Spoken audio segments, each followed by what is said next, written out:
This segment of our virtual table read will feature the least amount of music in the act. This is because we rejoin the action at a large pivotal montage sequence of song and scenic vignettes in which Holmes begins to build his now infamous office block. The music that will accompany this sequence is, at the time of recording, the only major number in Act 1 yet to be completed.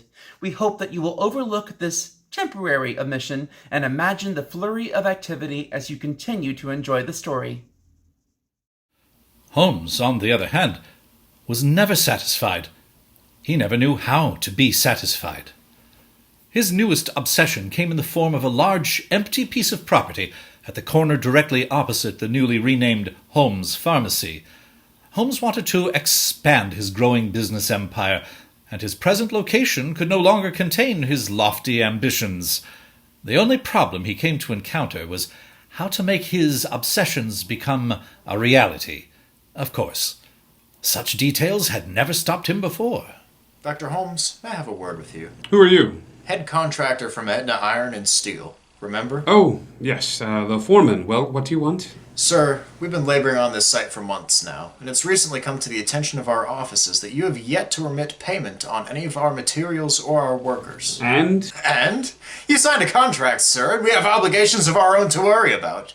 So, unless that manager of yours, what's his name? Mr. Campbell? Well, unless that Mr. Campbell follows through on his payment, all work on this site stops. And today! Good.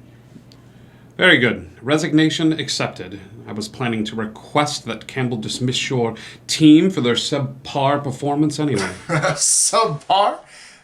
Doctor, are you aware of the conditions under which we were hired? I am quite aware. Thank you. And are you aware that one of your very own steel beams, which you've incorporated into this structure, has proven too short for adequate leveling? Too short. Which one is that? That faulty design flaw reneges on the terms of your contract, sir. So unless you can rectify the situation immediately, I've been given permission to order you off this property. You can't be serious. You should be grateful we let you remain as long as you have with such negligence. There's no room for failure here, sir. Now be gone.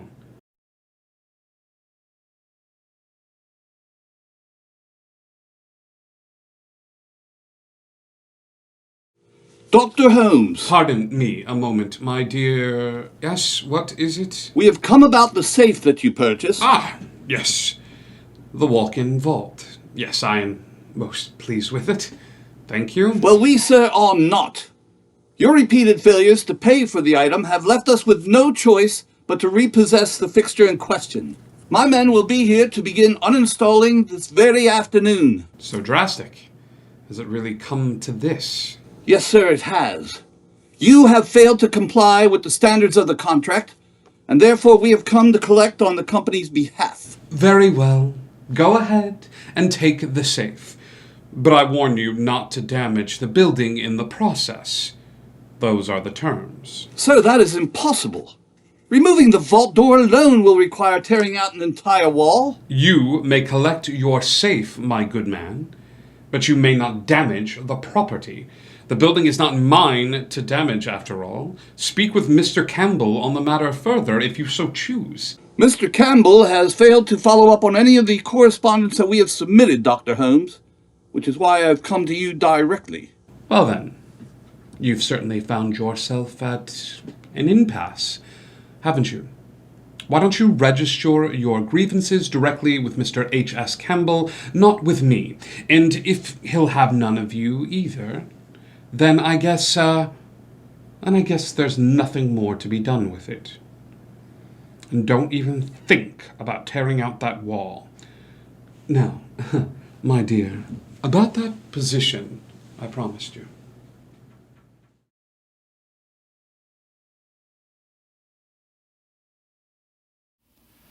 And so a pattern had begun to emerge, but the rest of the world, much less sleepy Englewood, paid very little attention to the good doctor's shady business.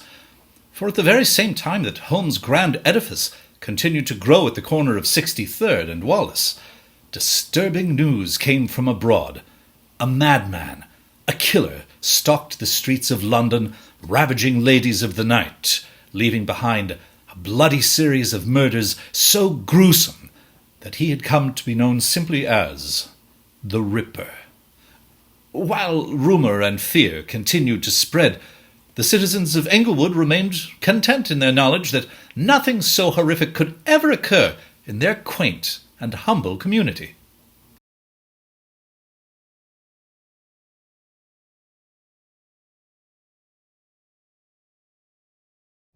Sir, you can't do this to me. That is enough, Mr. Peitzel. You're making a scene. I need this job. You need help, Peitzel. Professional help. But my family. Do us both a favor and keep the missus and your brats out of this. You've got the skills, Ben.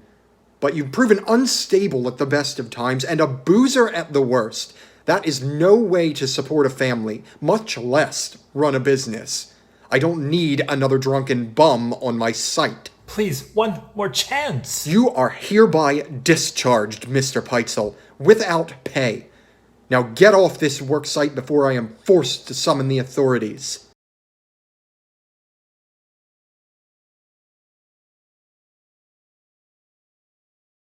Stop.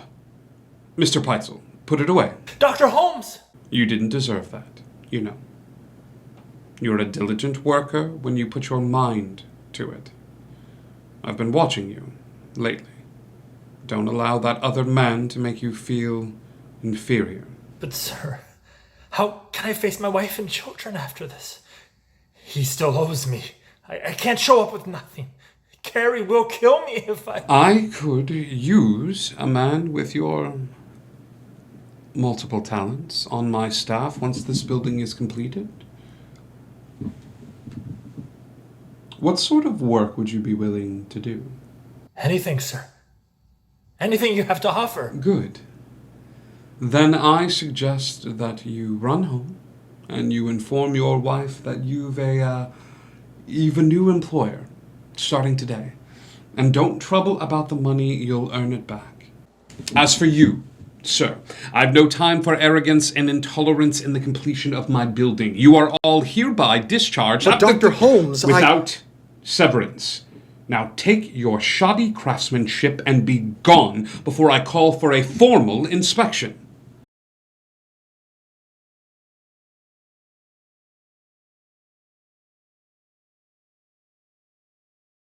Impressive, isn't it? The building took about 2 years and countless construction teams to complete, but the final product was nothing short of fantastic. An imposing character, all on its own, and just like its master, so many secrets concealed by its great edifice. But enough of that. We must now move forward again, this time to the year 1891, and the arrival of an entirely new set of characters whose personal dramas would quickly begin to define the infamy of what would come to be known as the Holmes Castle.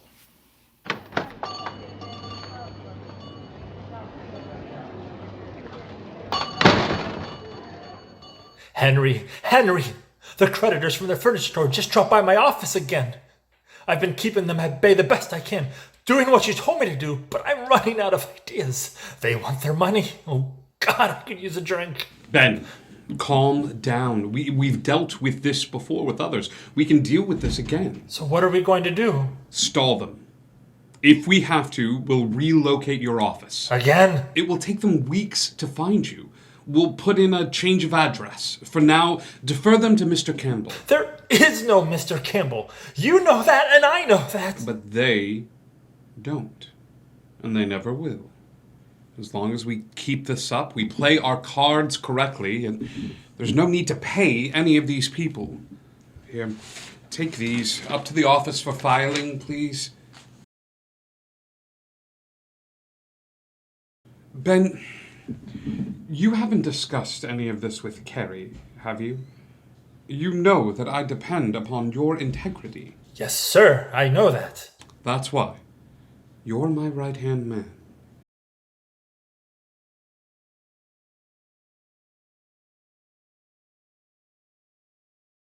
Ben! Oh, hello, Carrie.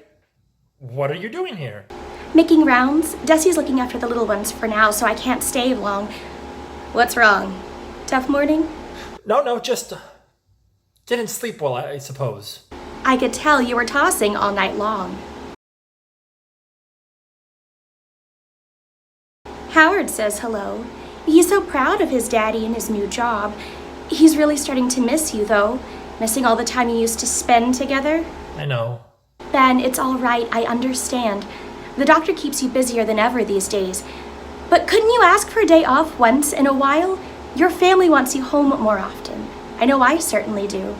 Carrie, we were barely making ends meet to begin with. I've got something wonderful going here. Henry relies on me.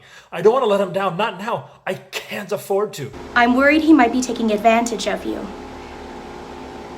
You're too eager to please sometimes, Ben. You know I only want the best. I know, but this is the first time in my life I felt important. He's given me a real purpose in my life.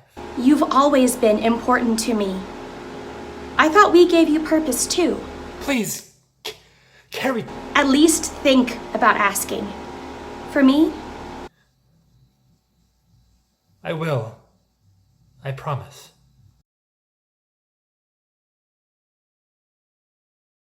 Mary, from the doctor. File these for me. Thank you. What's this? More bills? What are you two investing in? Carrie, I've got to get back downstairs. The new jeweler is dropping by with his wife this afternoon. And you know Henry, he has to put his stamp of approval on everything around here. Oh, I know that. All too well. Don't work too late. I'll try not to. Ben, are you sure you're all right? You haven't been hitting the bottle again, have you? Of course not. Would I lie to you? I'll see you at home, Carrie.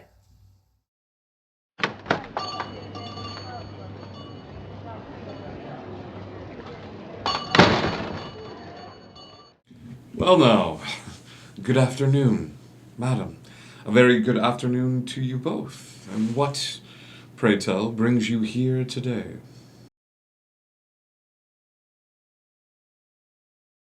Ah, there you are, Mr. Connor. Mr. Peitzel, please, call me Ned. Of course, Ned.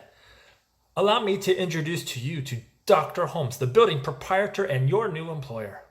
You must forgive my manners, Dr. Holmes. I didn't realize who you were. I've only had the pleasure of meeting Mr. Peitzel. Yes, well, the resourceful Mr. Peitzel handles all of my business dealings. I take it you're the jeweler he recommended. Yes, sir.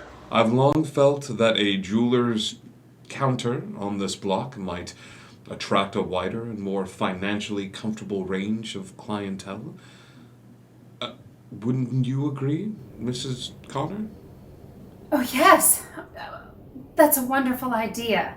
Allow me to introduce my wife. Julia. Julia. That's enough, Julia. I've looked over your qualifications, Mr. Connor, and I think that you would be a wonderful and profitable addition to our business block. I'm certain that we'll be working very closely together. I would prefer that, Dr. Holmes. Accommodations for you and your family have already been arranged on the second floor, just above the shop. You'll be able to come visit your husband any time you'd like, Mrs. Connor.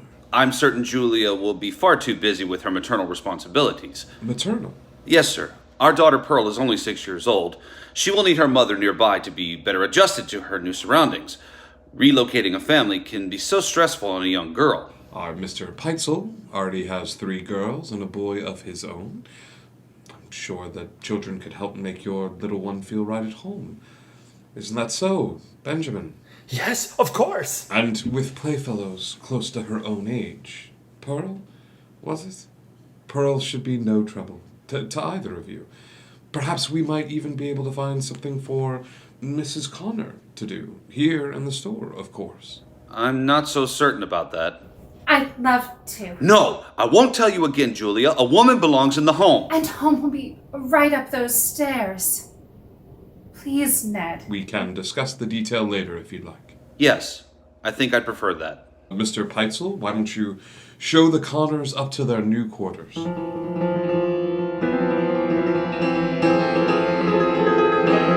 devil appears in many seductive forms. To Julia Connor, who had long been suppressed by her husband's dominating hand and jealous tendencies, the The charismatic young doctor proved all too alluring. On the surface, perhaps, he may appear nondescript, but the gentlemanly manners and piercing blue eyes of Dr. Henry Howard Holmes made him practically irresistible to the women in his world. You are the most exciting lover I've known, Henry. The touch of your hand can awaken my darkest desire. If only my husband had half of the passion you have, Henry. Yet you alone can set my soul on fire. Never mind what the world would say. This secret is ours to savor. Let's live for the moment, unbridled and wild and free.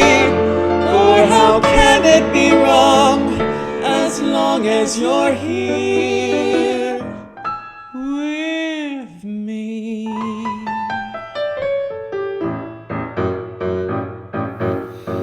Holmes and Julia never tried to conceal their passions. Any chance the two could steal away, they gladly took. Never mind that Myrta waited patiently on the north side of Chicago with their daughter for Holmes' increasingly rare visitations. As the months rolled by, Ned Connor grew all too privy to their constant and growing desires. What did you think would happen, Ned? What did I expect? You don't even attempt to hide your affections anymore, Julia. How shameless can you be? Shameless? What could be more shameless than living with the likes of you? You're boorish, Ned. You're boorish and controlling and You are cheap and common. common. I am the mother of your child. I will not have a whore for the mother of my child. Every day I can hear the customers sneering at me as they pass by. I feel their eyes staring in disgust at the husband of the wanton trollop. Do you know what that feels like, Julia? No, I wouldn't. For once in my life, I am finally happy.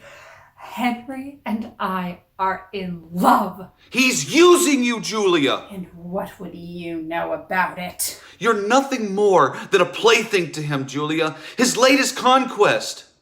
Haven't you ever noticed how he stares at the women who come to his counter?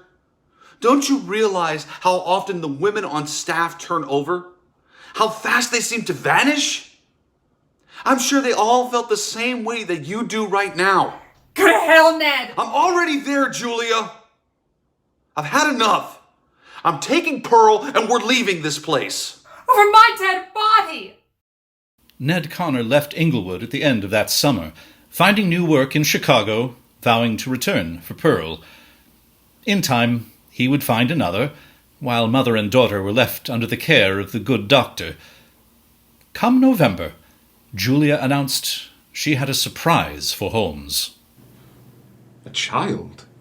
Isn't it wonderful, Henry? A child of our very own. Aren't you excited? Excited? That's one word for it, I suppose. Can we get married now? Please, you must. Yes, I suppose I must. What's the matter? You're not having second thoughts now, are you? You promised. Julia, how gladly I would marry you, but honestly, my dear, I am not ready for another child. Besides, we still have Pearl to think of. What else can we do? There are other ways, you know. Oh, Henry, surely you don't mean. Why not? It's criminal. That's why. What about me?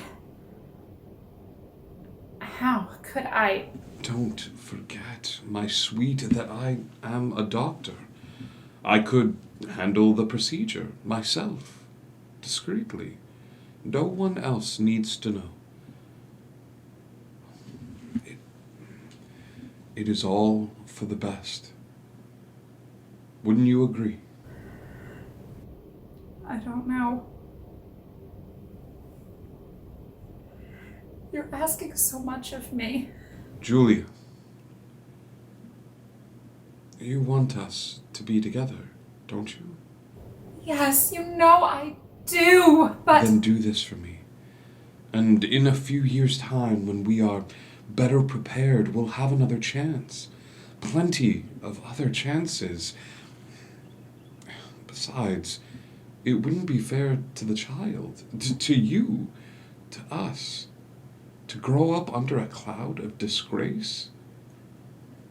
Wouldn't it be better to be married first? You're right. Of course, you're right. I'm being selfish. That's a good girl.